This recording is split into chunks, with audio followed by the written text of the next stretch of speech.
வணக்கம் நண்பர்களே, தமிழ் பிளாசம் சேனலில் பேசன் மில்க் பர்ஃபி எப்படி செய்கிறதுன்னு பார்க்கலாம்.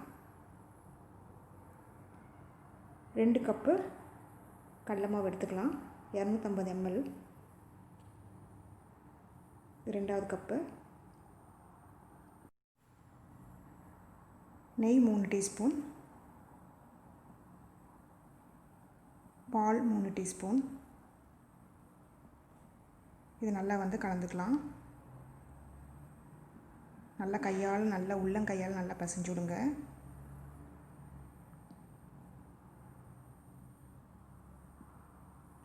பாருங்கள், மாவு ஒன்றோடு ஒன்று ஒட்டியிருக்கும். இது நம்ம சலிச்சுக்கலாம், அப்படி இல்லைன்னா மிக்சியில் கூட அரைச்சி எடுத்துக்கலாம். நான் சலிக்காமல் மிக்சியில் போட்டு நான் நைஸாக அரைச்சி எடுத்துக்கிறேன். ஒன்று ஒட்டியிருக்கு பார்த்தீங்களா, அது நல்லா பவுட்ராக வரணும் நமக்கு, அதனால் மிக்சியில் அரைச்சி எடுத்துக்கிறேன். பாருங்கள், நல்லா பவுட்ரு ஆயிடுச்சு. பவுலில் போட்டுக்கலாம். இந்த பேனில் 1 கப்பு நெய் ஊற்றிக்கலாம். 250 ml எடுத்திருக்கேன். பாருங்கள், நெய் நல்லா உருகிருச்சு. இப்போ அரைச்சி வச்ச கடலை மாவை போட்டுக்கலாம். நல்லா கலந்து விடுங்க, சிம்லேயே வச்சுக்கோங்க. நெய்யும் கடலை மாவும் நல்லா கலக்கணும். நெய்லேயே கடலை மாவு நல்லா வேகிற அளவுக்கு நல்லா கலந்துக்கிட்டே இருங்க. சிம்லேயே வச்சுக்கோங்க. கட்டி இல்லாமல் நல்லா கலந்து விட்டுட்டே இருங்க. இது நல்லா வெந்துட்டுருக்கட்டும். அது கூட வெல்லத்தை நம்ம கரைச்சி எடுத்துக்கலாம். பாகா நான் 1 கப்பு வெல்லம் 250 ml எடுத்திருக்கேன். 1/2 கப்பு தண்ணி ஊற்றிக்கலாம். இது கரைஞ்சா போதும். கரைஞ்சி நம்ம வடிகட்டி எடுத்துக்கலாம். குப்பை இருக்கிறனால தான் நான் கரைச்சி எடுக்கிறேன். உங்கள்கிட்ட குப்பை இல்லாத வெல்லம்னா அப்படியே நீங்கள் சேர்த்துக்கோங்க இந்த மாவுலேயே. கைவிடாமல் கிளறிட்டுருங்க. பாருங்கள், வெல்லம் கரைஞ்சிட்ருக்குது. இப்போ நல்லா கரைஞ்சிருச்சு. கம்பி பதம்லாம் பார்க்க வேண்டாம், கரைஞ்சா போதும்.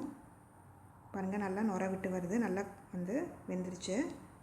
இப்போ பால் பவுட்ரு 3/4 கப்பு போடுறேன்.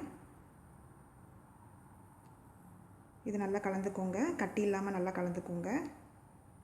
சிம்லேயே வச்சுக்கோங்க.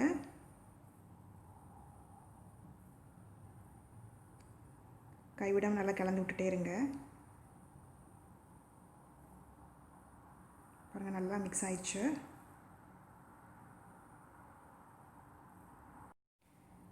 பாலில் குங்குமப்பூ கலக்கி வச்சுருந்தேன், அதை ஊற்றிக்கலாம். நான் 5 பூ எடுத்துருக்கேன் குங்குமப்பூ. பால் 1/4 கப்பு சேர்த்து நல்லா கலந்து விடுங்க. குங்குமப்பூ இல்லைன்னா நீங்கள் ஸ்கிப் பண்ணிடுங்க, தேவையில்லைன்னா. பால் மட்டும் ஊற்றினா போதும். இது நல்லா கலந்து விட்டுக்கோங்க. சிம்லேயே வச்சுக்கோங்க.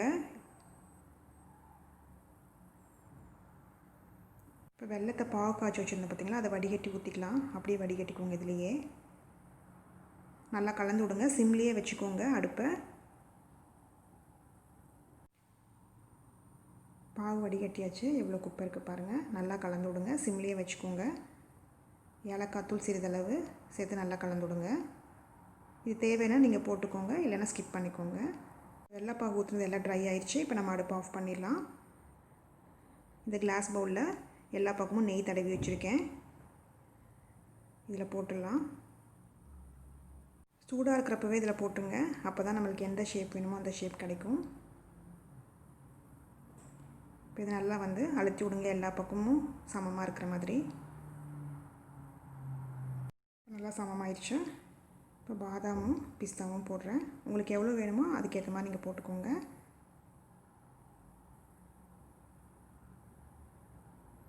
இதையும் நல்லா ப்ரெஸ் பண்ணி விடுங்க.